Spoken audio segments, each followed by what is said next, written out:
మంత్రి Narayana hot comments. నోటీసులు ఇచ్చారని వైఎస్ఆర్సీపీ ఆందోళనకు దిగటం సిగ్గుచేటు. ఎమ్మెల్సీ చంద్రశేఖర్ రెడ్డి కాలేజీకి నోటీసులు ఇవ్వడంపై అనవసర రాద్ధాంతం చేస్తున్నారు. నోటీసులు ఇచ్చిన విషయం కూడా నాకు తెలియదు. నిబంధనల ఉల్లంఘన జరిగినట్టు అధికారులు భావిస్తే నోటీసులు ఇవ్వటం సహజం. భీమవరంలో నారాయణ విద్యా సంస్థలకు కూడా మొన్న నోటీసులు ఇచ్చారు. ఆ విషయం నా వియ్యంకుడు గంటా శ్రీనివాస్ ఫోన్ చేసి చెప్పారు. వాటిని సరిచేసుకుంటే సమస్య పరిష్కారం అయిపోతుంది. రోడ్డెక్కి పోరాటాలు చేయాల్సిన అవసరం లేదు. రాజకీయ లబ్ధి పొందేందుకు వీధి నాటకాలు వేస్తే జనం నమ్మరు. వైఎస్ఆర్సీపీ అధికారంలో ఉండగా కక్షగట్టి నారాయణ గ్రూప్స్ ని ఇబ్బంది పెట్టారు. రకరకాలుగా వేధింపులకు గురి చేశారు. అప్పటి ఎమ్మెల్యే శ్రీధర్ రెడ్డి నేరుగా వచ్చి ఆందోళనకు దిగారు. ఇప్పుడు నెల్లూరు ఎమ్మెల్సీ ఎవరున్నారో ఆ ఇన్స్టిట్యూషన్స్ మీద దాడులు చేశారని అది ఒక అబాండ వేస్తున్నారు. నేను క్లారిటీగా చెప్తున్నాను, నేను మంత్రిని ఈరోజు రాష్ట్రంలో ఎన్డీఏ ప్రభుత్వంలో మంత్రిని. నిన్న భీమవరంలో మా ఇన్స్టిట్యూషన్కి నోటీస్ ఇచ్చారని యాక్చువల్ టీవీలో వచ్చిందని నాకు గంటా శ్రీనివాస్ గారు ఫోన్ చేసి చెప్పారు. గంటా శ్రీనివాస్ గారు మా వీంకుడు ఫోన్ చేసి ఏంది అని అడిగారు. అప్పుడు దాకా నాకే తెలియదు, ఎందుకంటే వాళ్ళ పని ప్రభుత్వం ఏం చేస్తుందో అది చేసుకుంటుంది. నేను మంత్రినే కూడా నా సొంత ఇన్స్టిట్యూషన్, మా పిల్లలు నడుపుతున్న ఇన్స్టిట్యూషన్స్ ఉన్నా ఆడేం జరుగుతుందో నేను పట్టించుకోవటంలా. చట్టం దానిపైన చేస్తుంది. Rules and regulations institution పాటించాలా.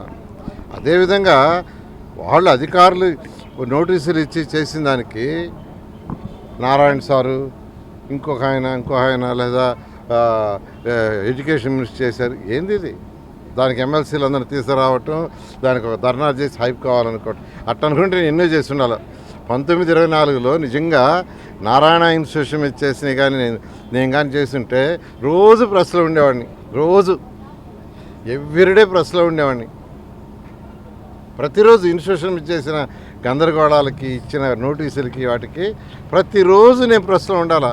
కానీ ఇన్స్టిట్యూషన్స్ దానిపైన చేసుకుంటాయి. అదేవిధంగా ప్రభుత్వం ఏదైనా చేయాల్సి ఉంటే చేస్తారు. దాన్ని హైప్ చేసుకోవటానికి, సొంతగా ఏదో పైకి పోవటానికి బ్రహ్మాండంగా చూడు నన్ను చేస్తారని చేసుకుంటే ప్రజలు నవ్వుతారు. ఇది నేను చెప్తున్నాను కదా.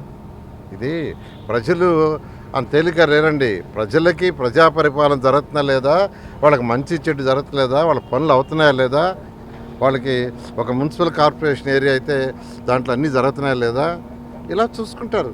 దాని మీద కాన్సన్ట్రేషన్ చేయాలి. కానీ అసలు నాకు తెలియదు. నిజం చెప్తున్నాను, నేను నెల్లూరు సిటీ ఎమ్మెల్యే అయినా ఇక్కడ జరిగింది నాకు తెలియదు. అది ఎందుకంటే వాళ్ళు చేసే పని వాళ్ళు చేసుకుంటారు.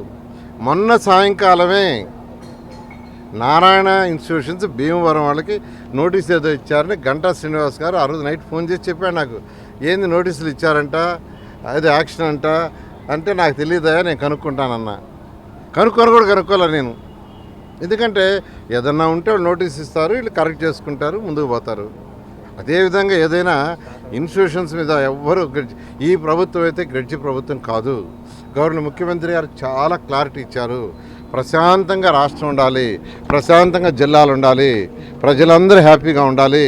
అయితే చట్టంలో తప్పు చేసిన వాళ్ళు ఎవరిని క్షమించేది ఉండదు. కాబట్టి ఇది ఆయన సొంతగా హైప్ చేసుకోవడానికి ఎమ్మెల్సీని తీసుకొచ్చి గందరగోళం చేసుకుంటే ప్రజలన్నీ చూస్తున్నారు. ఇన్స్టిట్యూషన్ అయినా ఎక్కడైనా రూల్స్ అండ్ రెగ్యులేషన్స్ పాటించుకుంటే పిల్లలు ఇబ్బంది పడతారని తెలిసిందే. 2019-24లో శ్రీధర్ రెడ్డి వచ్చి మా క్యాంపస్లో కూర్చున్నాడు. ఈరోజు మీతో మాట్లాడుతున్నా, నేను నోరెత్తి కూడా మాట్లాడాల. ఇప్పుడు ఎమ్మెల్యే శ్రీధర్ రెడ్డి గారు, ఎన్డీఏ దాంట్లో ఉండే శ్రీధర్ రెడ్డి గారు నారాయణ ఇన్స్టిట్యూషన్ ఒక ఇన్స్టిట్యూషన్లో ఆయన కూర్చున్నాడు. నేను నోరు ఎత్తలా, ఎందుకంటే డిఈఓని ఎంఈఓని పిలిచాడు, రూల్స్ రెగ్యులేషన్స్ అన్నీ చూడమన్నారు, చూశారు, వదిలేశారు. నేను నోరు కూడా ఎత్తలే అసలు. ఈరోజు మాట్లాడుతున్నా, ఆ రోజు నోరు కూడా ఎత్తలే. నేను ఆ రోజు హెల్ప్ చేయాలైతే సీఎం గారికి చెప్పి సీఎం ద్వారానే అందరినీ తీసుకొచ్చి ఎమ్మెల్యేలు అందరినీ వచ్చేసి ఉండొచ్చు. కాబట్టి ఏదైతే ఇన్స్టిట్యూషన్స్ నడుపుకుంటున్నారో, వ్యాపారాలు చేసుకుంటున్నారో, వాళ్ళ వ్యాపారాలు వాళ్ళ ఇన్స్టిట్యూషన్ వాళ్ళు చేసుకోవటం ఈ ప్రభుత్వం ఎవ్వరి మీద గ్రెడ్జి తీసుకోదు. ఈరోజు నెల్లూరులో చూస్తున్నారు, ఏ వ్యాపారస్తుని మేము ఇబ్బంది పెట్టాలా, వాళ్ళు ఏ పార్టీ అయినా ఇబ్బంది పెట్టాల. మీరు బాగా వ్యాపారాలు చేయండి, బాగా సంపాదించుకోండి, రాష్ట్రానికి ట్యాక్సులు కట్టండి, రాష్ట్రం ఆర్థికంగా డెవలప్ అవుద్ది. ఆర్థికంగా డెవలప్ అయితే మేము సంక్షేమ అభివృద్ధి రెండు చేస్తామనే నినాదంతో ముందుకు పోతాం.